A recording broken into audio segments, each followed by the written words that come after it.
Do, do, do, do, do, do, do. Just knitting away here on my sock.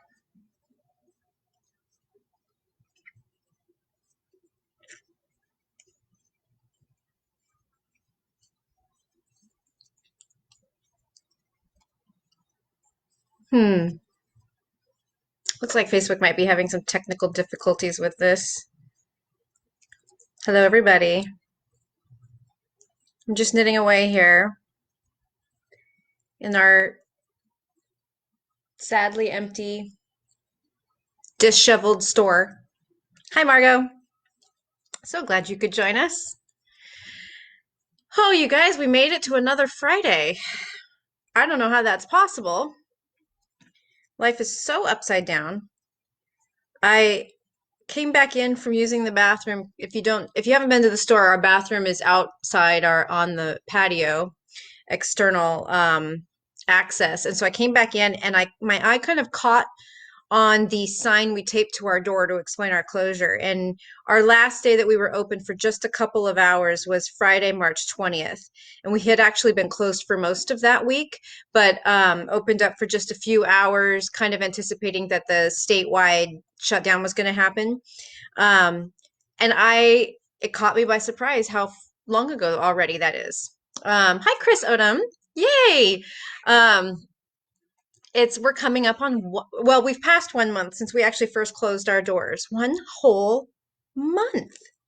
It's absolutely mind-boggling. It kind of, I don't know, it's just really hard to really soak that in. It just feels like like we're constantly in some sort of dystopian movie. Hello, Patrice from Texas. Welcome to your first live video with us. Hi, Kathy Balda. It's great to see all you here. I was gonna say see all your faces. I don't see your faces.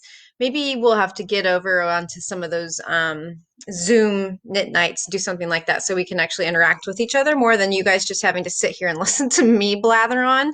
Hello, Miss Ingrid. Hi, Melinda. It's so great to see you. I hope you're doing all right. Melinda is one of our frontline workers. Roberta, Shaik.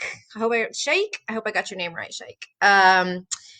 Yeah, so anyways, we made it to Friday. I'm just sitting here as we get started. I'm working on my new Vesper sock yarn that I showed you guys on Wednesday, and I'm already so tickled by it. As I was casting this sock on yesterday, or this morning, sorry, it all runs together. As I was casting this on, it's the third pair of socks I've casted on in about a day and a half. One of those pairs is already past the heel. I went toe up. Um, and I'm eyeballing this cotton cocktail yarn I talked about on Wednesday. It's right here next to me because I want to have you guys help me with something. But I'm eyeballing that, and I thought, oh, I see what's happening here. I'm self-medicating with socks. So I mean, that is okay. Do not get me wrong. That is not the only thing I'm self-medicating with. There's been a lot of wine drinking in my house. But I'm definitely on the knitting front. I'm self-medicating with socks. And I'm still doing other knitting, but by the end of the evening, especially if it's been a day that I've come into the store and filled corn skeins, then my brain's just too fuzzed out to do anything that requires a higher level of concentration. And so the easiest thing to do is pick up a sock because they just go round and round and round and round.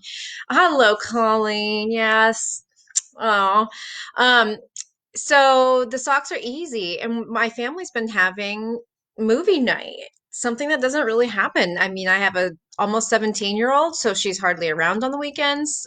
She's usually working or with her friends, and then I have an almost 13-year-old, and so she's also got a very active social life. And so the weekends, maybe Jason and I would watch a show or very rarely a movie. We just don't sit down and do that for very long. And so I'm getting all this evening knitting time I never used to have. And so socks it is. Unfortunately, I don't have the one with me today to show you that's already past the heel. That's in the Haverland sock yarn that's so fun, the self-striping stuff. Um, I did talk to Carol, who dyes the yarn for Haverland, and we put in an order for an assortment of 40 skeins of those cute little balls. They're the cute little ones that you just want to display on your coffee table. Um, but as you know, she's dealing with all of this and with kids at home too, so it probably won't be here before the end of May. But it'll give us something to look forward to. And I promise when it arrives, we'll open the box up in one of our live videos so that everybody can see the fun and get in on the excitement. This is my last ball that I'm knitting with right now, so I'm gonna definitely need some more. I know a certain Miss Jill Monier has been hoarding some of that stuff over at her house because she posted a picture. She outed herself and posted a picture in the Unraveled group. It's a very pretty picture, though. She's got a lovely little vase on her mantle with 4 balls of the Haverland piled in. So, yes, yay, more Haverland. Here's my other sock. This guy, this is my Arnie and Carlos sock. Um, so here's what I was going to ask you guys to help me with. I think it's a for sure thing. I'm going to get some of this cotton cocktail sock yarn to start a 4th pair of socks. So I want you to help me pick the color. They don't even have to be for me, so you don't have to worry about picking a color that I don't like or whatever. Socks are socks, and when they're self-patterning, that makes them all the more fun. So I don't care. So I'm going to show you all of the colors, and you guys can weigh in and tell me what's your favorite. All right, this one is kind of very, red and turquoise. Bright red turquoise. I should have taken these all out of the bag first. Okay, good. Bright red turquoise. Fun. And you can kind of see here, that's not the colorway I'm holding in my hand, but that's how this knits up. So it's like a ombre striping effect. Okay, bright red turquoise. Then we've got, I don't know, this one makes me think like Calypso. These all have cocktail names, but I don't think the names are written on them. Yeah, they're not. So we've got bright yellow, kind of a coral, and turquoise green. So that's fun. So that was number 2. Here's number 3, lime and blue. This might be looking a little turquoise to you, but it's really pretty much blue. So lime green and blue. That was number 3. Here is number 4. This is kind of like a mauve purple and royal blue. Mauve-y purple royal blue. That was number 4. All right, here's number 5. This is like the saffron colorway. We've got kind of a butter yellow, brown, dark brown. That's number 5. Okay, last one. And number 6. It's pink and like lemonade. Pink lemonade. Vodka pink lemonade. Yes, please, and thank you. I'll pretty much take any cocktail at this point. So there you are. Those are the 6. Later, after I post the video, if you need to go back and fast forward through and review your choice, weigh in, give me your pick of which of those 6 I should cast on. I will go with whatever got the most votes, and by Monday, I'll have at least a cuff ready to show you knit up. How's that? You guys are all such enablers, enabling me in my habit. Speaking of habits, today's flavor is mango. So, on the subject of comfort knitting, I said I'm self-medicating with socks. We have a couple of really good comfort projects that I thought would be fun to show you guys. They're unusual projects for us here in the store because of what they're made of, and that would be synthetic materials. We don't have a ton of non-natural fiber yarns here, and the couple that we typically have had are kind of good basic workhorse yarns that are a blend of wool with a synthetic. And this one really broke the mold when we first brought it in because a group of us, Jill and Ingrid and I, and was it just the 3 of us? Yeah, I think the 3 of us went to market a couple years ago, and this yarn was on display in a booth with things that were knit up in it, and we just couldn't resist it. And we thought, okay, we have to do this. So look at this fuzzy, oh, scrumptious blanket, you guys. If you haven't been to our store to feel this one that we have on display here, Feels as good as those super, super soft throws that you see in home decor places. It is absolutely, there isn't anything gross or squeaky or slimy about it like some synthetic yarns. It's just pure softness.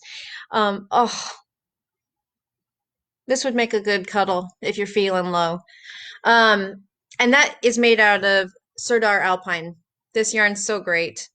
I think it's $8 a ball, and this blanket took just 10 balls. So 80 bucks for a snuggle, cuddly blanket. It's made on size 15 needles, so you'd be done with it in like, I don't know, a blink. So that's something, if you need a comfort project, that's a great one. Another one is another blanket, and it's also synthetic, which again, totally out of our norm, but it's been so popular. This is my berry basket blanket.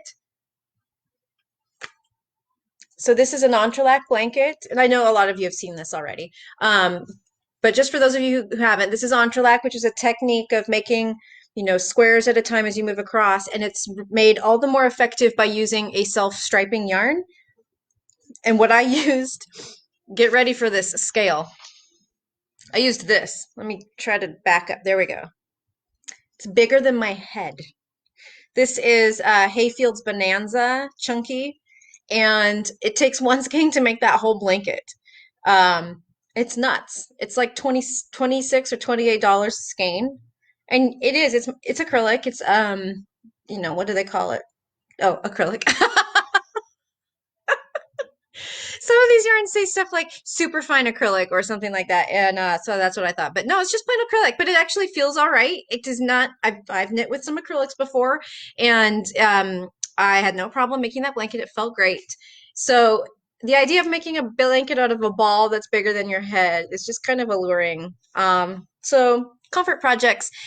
Kathy, yes, we will post links to these projects and everything I'm talking about. I'll come back through here this afternoon through the comment section and I will respond with links.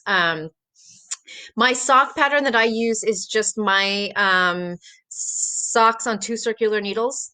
Lightweight socks on 2 circular needles. That's on Ravelry, and it's a totally vanilla sock pattern for size 1 needles with fingering weight yarn at like 8 stitches or 8.5 stitches to the inch. So it's very, very plain, but I can memorize it. I've known it for years now, and so I can just work on it without having to have a pattern handy or anything. For my toe up, I use my slip stitch generic heel formula. Generic heel, no, just slip stitch, toe up, slip stitch, heel sock formula. That it's another pattern I have on Ravelry. It's a free pattern, and it basically would get you all the way through making a pair of toe up socks using a slip stitch heel, so not a short row heel. I never used to do toe up socks because short row heels are a little too shallow for me. I have a tall heel, I guess, and so they just didn't fit that well. Short row heels are very square, like a 90-degree angle square, and I need the taller heel that you get with a heel flap. And so when my youngest was born in 2007, I think it was, Widdershins had just come out on Knitty, and Widdershins was a toe up sock with a heel flap. And I hadn't ever seen that before. It was kind of earth shattering for me. So I made a pair of those, loved them. And so I kind of backtracked through her pattern to kind of create the numbers formula so that you could do a toe up slip stitch heel sock at any gauge. So if you know the gauge of the yarn that you want to use, like let's say you want to use medium weight yarn, and you always, for medium weight yarn, you like to make socks with 48 stitches. That number, that circumference of 48 that you would normally have around like the foot or the leg, is the number you start with your formula, and then it guides you through filling in the rest of the numbers. So a little bit of math in there, but it's nothing that's not totally doable. If you want to try a slip stitch heel on a toe up sock with a heel flap, then it's a good one to do that. So that's what I like to do. I hope it's not glitching out. Oh, my lights went off. That's what those flashes were. Our lights here, they're on a motion sensor, and it's all the way back at the front door. So if you don't get right up there by the front door and, do a dance a jig or whatever, it thinks nobody's here. So they've all turned off behind me. Oh, well. So yeah, that was a long answer to your question about the sock pattern. Sorry. Colleen doesn't understand why we're not in the essential business. Well, that is very kind of you, Colleen. I am so grateful. I have to say that I am allowed to come in here and ship out of here because I know they're like in Michigan, that is not allowed. And so that puts shops at a really just big disadvantage. I'm still able to fill web orders, and we've had a million web orders. We're doing our part to keep the United States Postal Service alive and well, you guys. We have bought $1,700 worth of postage since March 30th. $1,700. So, um, thank you, thank you, thank you. And I'm very grateful. Even if we're not a non-essential business, I am grateful that I'm allowed to come in here alone and fill orders and ship things. So, whew, to that, right? Quick drink break. Oh, Oh, Jill says she's gonna try. Jill made me a pair of toe-up socks, and they fit me really well. So that was Shannon Squire's toe-up sock pattern.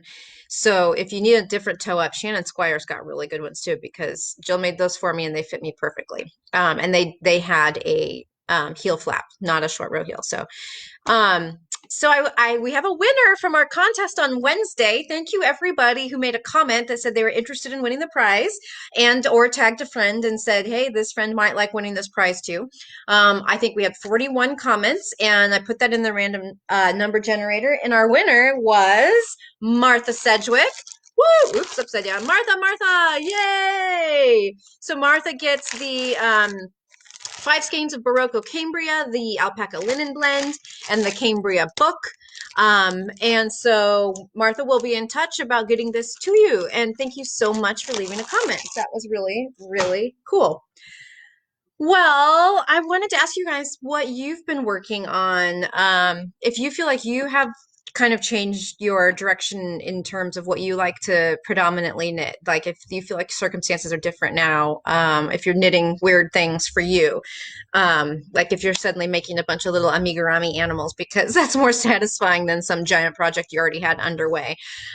So if you have a second, you want to pipe in with that. I know Jill just finished a pair of beautiful Haverland socks because she just posted the picture of them hanging outside drying in the sunshine.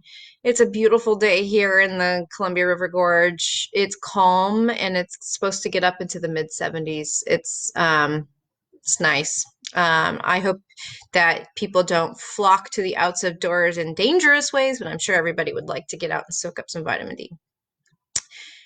Jill's gonna cast on another pair tomorrow. Oh, maybe she says, yeah, you don't have any shortage of sock yarn. But did you guys know that sock yarn does not count as stash? Um, I'm pretty much like an expert in the field, so you can take my words as expert level advice. Sock yarn doesn't count. So if you feel like you have a big stash problem, just move all the sock yarn over and then reevaluate. You might not have much of a problem at all. So, because sock yarn doesn't count. Um, Jan, you just finished your elemental raglan. That's fast. Oh my gosh. Oh, and you're making the alpine blanket. So Jan said she's making the snuggly, cuddly alpine blanket right now. Awesome. Simple stuff for babies, says Abby. Yeah. You have a lot of new babies coming. Oh, wait. I'm kind of in a age where I don't know a lot of people having babies, so I don't have any babies to knit for right now. That's great. I don't need any babies to knit for. And Melinda's been working on the Entrelac blanket that I just showed. Awesome. Um, oh, Sarah's working on her corn skein. She got the Love Light shawl. That's so great. Ah, Heather, what are you working on? Your hat from the corn skein. Oh, Heather, I hope you liked that. That was a bit of a gamble, I know. But so Heather is the dyer behind the absolutely beautiful God, Heather, I just blanked. I'm about to cast on with your yarn. Um, Heather. It takes like 30 seconds for these comments to come up, so I'm sort of sure somebody has posted it. Heather makes. Hi, Chris. Oh, good Lord, I can picture the label. It's beautiful watercolor with flowers. So happy Jane. Ha! So Heather Dye's So Happy Jane yarn. And so when she ordered a corn skein, I was like, well, obviously I'm not gonna send her hand dyed yarn because she's got that covered, right? So I took a little bit of a gamble and I sent her a kind of spendy skein of local yarn from Tammy Vaughn, who is our one of our near and dear customers who raises Angora bunnies. And she has started a yarn line called Sinfully Soft Angoras. And she has taken her yarn and blended it with merino and silk to make the most luscious DK yarn in natural shades. And then she's got four tweeds where they put just a hint of tweed color in. So it's called like Kissed with Gold, Kissed with Blue, Kissed with Pink, Kissed with Purple. And it's delectable, delectable yarn. But you have to appreciate the fact that it's a closer to like a art yarn or a like a farm's yarn, you know, in terms of like it's priced that way. It takes a lot of money to make a yarn domestically with a small batch, etc. So that's what I sent Heather, hoping that she would like it. So I'm glad that you're making your hat in that gorgeous Angora yarn. Patty says, "Oh, shawls are your comfort project." Yeah, Patty, I get it. Yes, and Patrice too. She's finished two shawls she had in progress. Ooh, the one row scarf. I love that. I've made that several times. That's so great. If you guys don't know about the Yarn Harlots one row scarf, it makes a really great texture, really great for men. I did that for my dad at Christmas. And it's like the perfect mix of mindless but not stockinette. So you have something to do, but it's just the same one row that repeats over and over and over again. That's so great. Thank you, Heather. So happy, Jane. Yes. Just almost got it out of my mouth. Colleen's working on her mom's ponchero. Oh no, you're stuck on projects. Oh, Colleen, I'm so sorry. There's nothing worse than being stuck and you can't come in and get any help. Oh, I'm so sorry. I'm so, so sorry. You might have to cast on something new and mindless if you finish that ponchero and you still can't keep going. And Jenny's knitting again. Jenny is our bookseller from Wacoma Books who provides us with all our books. And you're working on new knitters mittens. Yay! You guys are doing great. I'm so proud of everybody. I mean, even if you just pick it up and do a couple of stitches a day, right? That's something. That matters. That absolutely matters. So definitely don't feel like there are any comparisons happening. There is no competitions here, no knitting police. So hopefully you guys can enjoy some nice weather if you're here in the Northwest.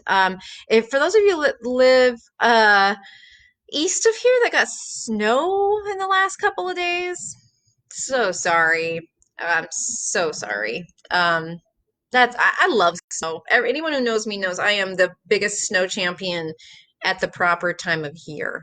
I just think that getting snow right now would be kind of like getting kicked when you're down, but I don't know. Maybe it melted quickly. So, um, that's all for now. I hope you all have a really, really lovely weekend.